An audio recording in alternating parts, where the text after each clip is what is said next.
Mesdames et messieurs, bienvenue dans cette édition de 19h de Nieta TV et voici les titres.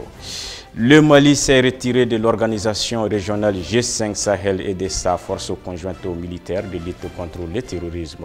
Plus de précision dans ce journal.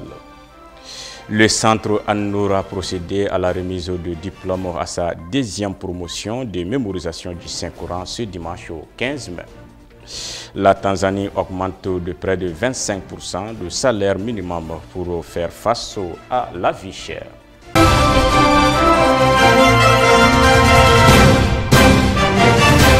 Comme annoncé dans les titres, le Mali n'est plus membre du G5 Sahel. À la surprise générale, le gouvernement de la République du Mali l'a annoncé ce dimanche soir à travers un communiqué. Le Mali dénonce une opposition de certains États membres à la présidence à la tête du G5 Sahel. Notre pays quitte également la force conjointe. Nous vous proposons d'écouter le communiqué lui par le porte-parole du gouvernement, le colonel Abdoulaye Maïga. Au nom de nos plus hautes autorités, j'ai l'insigne honneur de délivrer le communiqué numéro 030 du gouvernement de transition. Le gouvernement de la République du Mali informe l'opinion nationale et internationale qu'à l'issue des travaux de la 7e session ordinaire de la conférence des chefs d'État et des pays membres du G5 Sahel, tenue le 15 février 2021, en Djamena, les chefs d'État avaient convenu de tenir la 8e session ordinaire à Bamako en février 2022. Conformément à la pratique établie, cette session devrait ainsi consacrer le début de la présidence malienne du G5 Sahel. Cependant, près d'un trimestre après le terme indiqué, la dite session de la conférence des chefs d'État des pays membres du G5 Sahel ne s'est toujours pas tenue, en dépit des multiples initiatives prises par le Mali dans ce sens auprès des instances du G5 Sahel pour y attirer leur attention. Dans sa dernière correspondance, en date du 22 avril 2022, adressée à son Excellence le général Mahamat Idriss Déby Itno, président du Conseil militaire de transition, président de la République du Tchad et président en exercice du G5 Sahel, notre président, le président de la transition, chef de l'État du Mali, son Excellence le colonel Assimi Goïta, avait prévenu qu'en l'absence de progrès substantiel sur la question, d'ici le 15 mai 2022, c'est-à-dire aujourd'hui, la République du Mali se verra dans l'obligation de suspendre sa participation aux organes du G5 Sahel, y compris la force conjointe. Le gouvernement de la République du Mali rappelle que la non-tenue à Bamako de la 8e session ordinaire de la conférence des chefs d'État des pays membres du G5 Sahel, ainsi que les réunions statutaires des autres organes, constitue une violation d'une décision prise par l'institution, mais aussi celle des textes de base du G5 Sahel. Le gouvernement de la République du Mali rejette fermement l'argument d'un État membre du G5 Sahel qui avance la situation politique interne nationale pour s'opposer à la présidence malienne du G5 Sahel. En effet, aucun texte juridique du G5 Sahel ne prévoit des restrictions contre un État membre sur la base de sa situation politique nationale. En la matière, aucune disposition des textes de cette institution ne prévoit qu'elle puisse également endosser des sanctions ou restrictions édictées par d'autres organisations à l'endroit d'un État membre. L'opposition de certains États du G5 Sahel à la présidence du Mali est liée aux manœuvres d'un État extra-régional visant désespérément à isoler notre pays, le Mali.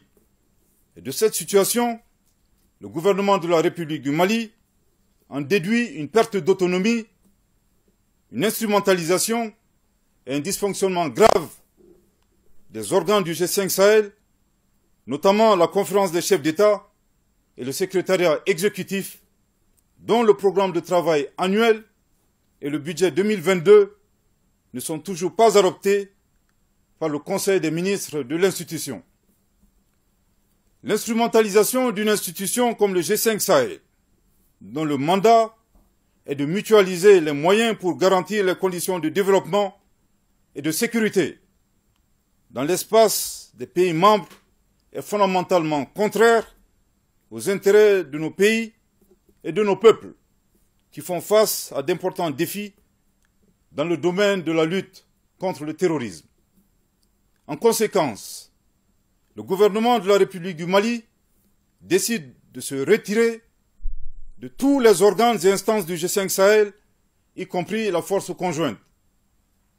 Je répète, l'instrumentalisation d'une institution comme le G5 Sahel, dont le mandat est de mutualiser les moyens pour garantir les conditions de développement et de sécurité dans l'espace des pays membres, est fondamentalement contraire aux intérêts de nos pays et de nos peuples qui font face à d'importants défis dans le domaine de la lutte contre le terrorisme. En conséquence, le gouvernement de la République du Mali décide de se retirer de tous les organes et instances du G5 Sahel, y compris la force conjointe. Je répète pour une dernière fois. L'instrumentalisation d'une institution comme le G5 Sahel, dont le mandat est de mutualiser les moyens pour garantir les conditions de développement et de sécurité dans l'espace des pays membres, est fondamentalement contraire aux intérêts de nos pays et de nos peuples qui font face à d'importants défis dans le domaine de la lutte contre le terrorisme. En conséquence, le gouvernement de la République du Mali décide de se retirer de tous les organes et instances du G5 Sahel, y compris la force conjointe. Cette décision sera notifiée aux États membres de l'organisation conformément à la procédure prévue en la matière. Le gouvernement de la République du Mali réaffirme son engagement constant en faveur de l'intégration et de la coopération régionale pour la réalisation d'objectifs qui servent les intérêts majeurs des peuples africains. Que Dieu bénisse le Mali, fait à Bamako le 15 mai 2022. Merci de votre très aimable attention. Restons toujours dans le même registre. Les autorités de la transition ont annoncé hier dimanche au 15 mai 2022 le retrait du Mali de l'organisation régionale G5 Sahel et de sa force conjointe militaire de lutte contre le terrorisme. Suite à cette information, des hommes politiques que nous avons interviewés ont approuvé la nouvelle avec gaieté. Suivant le reportage. Les autorités de la transition malienne viennent de surprendre le monde entier en annonçant la suspension du pays dans toutes les instances du G5 Sahel, après la violation des accords conclus lors de la dernière rencontre entre les responsables de l'organisation sous-régionale en 2021. Pour le géopoliticien Adama Diabaté, la sortie du Mali dans le G5 Sahel était prévisible, car c'était l'organe créé pour défendre les intérêts de l'Occident. C'était quelque chose de prévisible. D'autant plus que c'est une pseudo-organisation qui a été mise en place sous couvert de l'Occident. Des structures qui sont là comme des réserves en réalité. C'est des organisations qui n'ont jamais été pour le bien de nos pays ou bien pour résoudre quoi que ce soit de nos problèmes, contrairement à ce que nous pensons.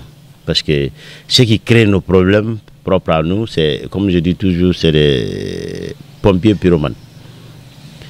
Donc, G5 Sahel, si vous voyez, depuis sa création, elle est en panne, cette organisation. Pourquoi? Parce que nous, naïvement, nous pensons que l'Occident va mettre en place une structure qui va lutter contre lui, ses plans. C'est-à-dire le terrorisme ici, la déstabilisation de nos pays et tout ce qui s'en mêle. Ça, c'est impossible, c'est contre nature.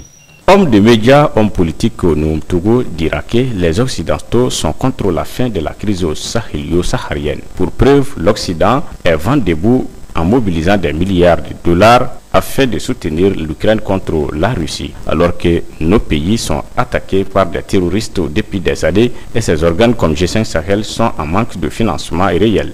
La sortie du Mali dans le G5 Sahel est un acte de prise de responsabilité. C'est une prise de responsabilité face à l'histoire. Les Ukrainiens et les Russes, le monde a mobilisé plus de milliards pour aider les Ukrainiens contre la Russie. Mais la bande sahalo-sahalienne a des problèmes. Ça nous fait plus de 10 ans, pour ne pas dire 15 ans. On ne peut pas avoir la mobilisation des moyens qu'il nous faut pour lutter contre le terrorisme. Donc il faut tirer des leçons, renforcer notre forces armées de sécurité, n'est pas sous-traiter notre sécurité nationale, continuer à renforcer nos forces armées, avoir les moyens aériens d'appui, avoir les moyens d'information stratégique, avoir les renseignements qu'il fallait. C'est ce travail aujourd'hui avec nos partenaires stratégiques comme la Russie, nous sommes en train de faire. Donc pour nous, c'est une très bonne chose.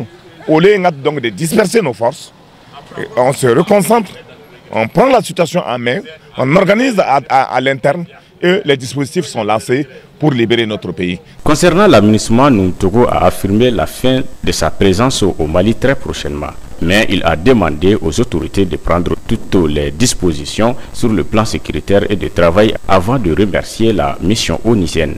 De même, il a appelé les autorités actuelles de bien réfléchir avant la création de la monnaie nationale afin d'éviter les problèmes d'attente. Vous savez, concernant la création de la monnaie, ce n'est pas avec le cœur qu'on crée. Ce n'est pas parce qu'on est énervé qu'on crée. Mais il y a une réflexion, il y a une analyse de la situation. Il y a l'histoire passée. On avait notre monnaie. Qu'est-ce qui a marché, qu'est-ce qui n'a pas marché? Avec nos amis, qu'est-ce qui se passe? Donc il faut analyser tout ça. Si on a tous ces contours, nous pouvons aller vers la création. L'objectif final, c'est d'aller vers la création. Mais à ce moment, on ne peut pas le faire parce qu'on est énervé. Comme on le dit chez nous à Mamara, si on s'énerve et qu'on prend la décision, si on ne fait pas attention, on revient sur la décision. Pour ne pas aller à ça, il faut gérer avec responsabilité, avec grandeur. Aujourd'hui, pour nous, dans les jours à venir, il faut faire partir l'aménagement, mais en faisant quoi? C'est qu'il faut quand même tenir compte. Il y a des milliers de Maliens qui travaillent à l'aménagement. Il y a des milliers de familles sur leur dos. En moyenne, si tu prends un responsable qui travaille à l'aménagement, tu trouves qu'il y a 5 personnes à 10 personnes qu'il prend en charge. Et tout ça, là, aujourd'hui, là où nous sommes, et sur le terrain, les dispositifs sécuritaires, si on les enlève, après que nous avons pu renvoyer la France qui sont partis avec les dispositifs des forces de la France, et qu'aujourd'hui on enlève aussi l'aménagement du coût, mais l'espace qui va rester, ça veut dire l'effectif que nous n'avons pas. Comment nous allons gérer tout ça? C'est pour cela, il y a une réflexion, il faut aller doucement. Dans les jours à venir, nous sommes obligés de prendre les dispositions parce qu'ils ont même voulu augmenter l'effectif. Le Mali a refusé. Pour dire tout simplement que nous voulons désormais et qu'avant, ils prenaient des décisions à notre nom, nous ne sommes pas associés. Mais aujourd'hui, c'est que nous sommes associés. Et nous refusons donc ce qui se passe souvent. Donc ça veut dire que nous avançons. Donc il est important, surtout le discours de Choguel devant les Nations Unies a changé la vision du Mali sur le plan international. Et les gens sont fiers d'être maliens aujourd'hui, partout dans le monde. Hier, c'est que les gens ne voulaient même pas entendre parler du Mali. Donc pour nous, il faut aller doucement pour relever le défi. Pour les géopoliticiens, la création de la monnaie nationale est impérative. La monnaie malienne, M. Koulibaly, ça c'est l'accord final. Ça c'est inévitable que les Maliens le sachent. Ça c'est, je ne m'en fais même pas une inquiétude. Et pourquoi? Parce que tout le reste là serait des vains efforts qui n'auraient rien apporté. Moi je pense que pour qui comprend ce que veut dire le CFA, non, on sortira du CFA. Si les Africains savaient, mais écoute, on allait sortir même avec des bâtons pour chercher tout ce qui avait la couleur blanche, sans même tenir compte de leur nationalité. Pourquoi? Parce qu'aujourd'hui, ce que la France nous a volé, et l'Europe à travers le CFA, si tu nous donnes aujourd'hui, nous allons faire 100 ans. on n'aura pas besoin d'investissement. La sortie du Mali dans le G5 Sahel ne fera pas le Maliba un pays isolé, car le peuple malien est résistant et l'aide de l'Occident relève de l'hypocrisie. Vous pensez que vous étiez avec la France? Ok, vous avez été avec la France combien de centenaires? Ça a marché? Mais Koulibaly, je pose la question logique à tous qui nous écoutent, qui nous regardent. Tu as amené ta maladie à un qui est lépré, que Dieu nous en garde. On t'a réclamé publicité, quelqu'un qui est très fort dans le traitement de cette maladie. Mais malheureusement, toi-même, tu viens, tu trouves qu'il n'a pas de mains, il n'a pas de pieds. Consciencieusement, qu'est-ce que tu vas te dire avant le début du traitement? Qu'est-ce que tu vas te dire au fort intérieur?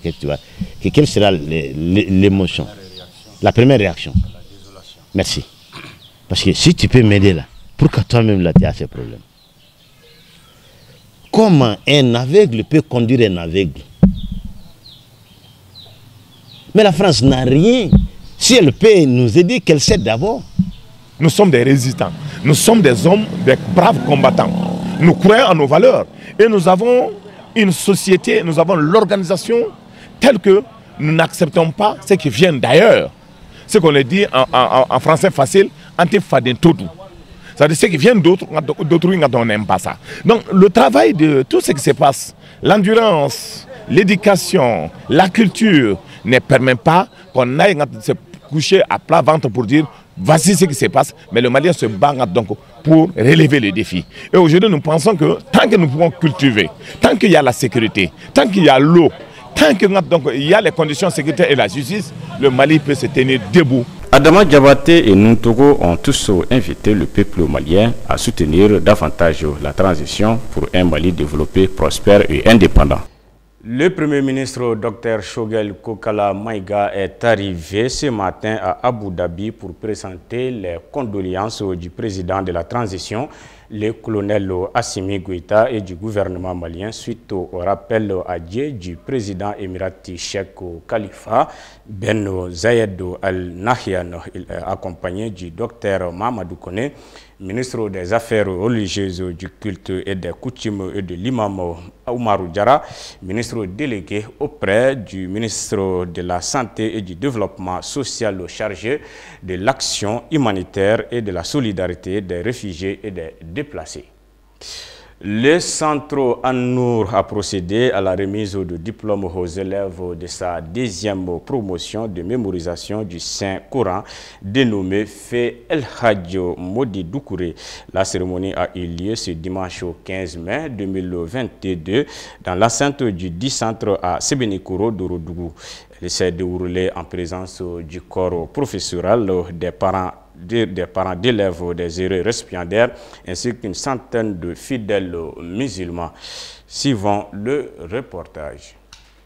Cette cérémonie de remise des diplômes à la deuxième promotion de mémorisation du Saint-Coran du centre An-Nour a débuté par la lecture de quelques versets du Saint-Coran.